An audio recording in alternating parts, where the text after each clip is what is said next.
Cassette வெளியீட்டுலாம் பண்ணாதீங்கப்பா. ஏன்னா இதை பண்ணால் எவனாவது ஒரு மயிராண்டி போய் கோர்ட்டில் போய் நிற்கிறான், என் கதை இது என் கதைன்னு. மக்கள் பூஜை போடும்போது தெரியாதாடா உன் கதைன்னு?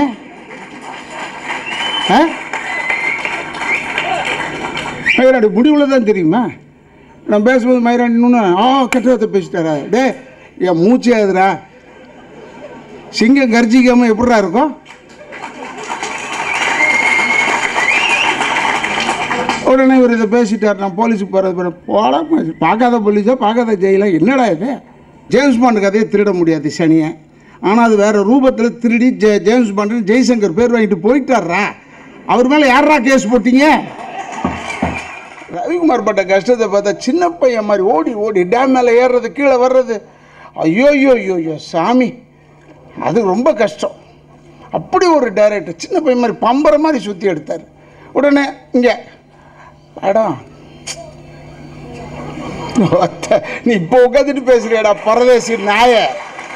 ஏண்டா அவன் எவ்வளோ கஷ்டப்பட்டு டேமில் ஏறியும் இறங்கியும் அந்த மனுஷன் சூப்பர் ஸ்டார்ன்ற ஒரு சென்டர் ஆஃப் ஆக்சஸ் இருந்தாலே, சென்டர் ஆஃப் ஆக்சஸ் எல்லா ஹீரோவுமே சொல்கிறேன்.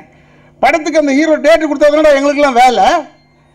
அப்படிப்பட்ட இடத்த இப்போ போய் ஒருத்தவன் அப்படியே பரவாயில்ல கொஞ்சம் நீளமாக இருக்கு. எது நீளமாக இருக்கு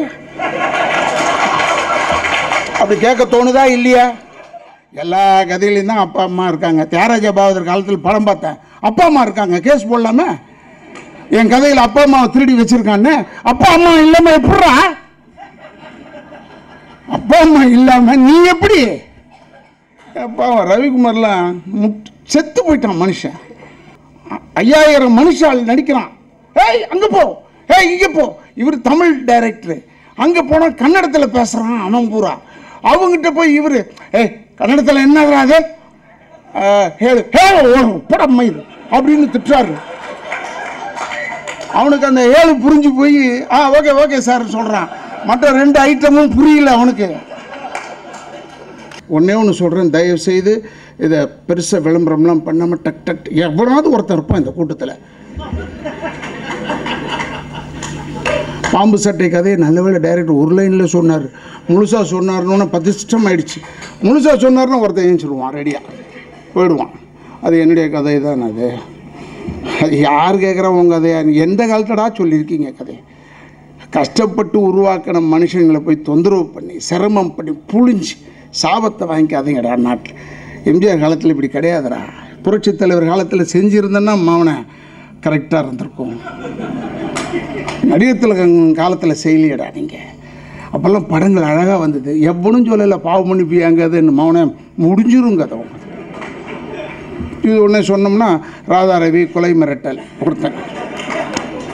என்ன ஊரோ நாசமாக போகிற ஊர்.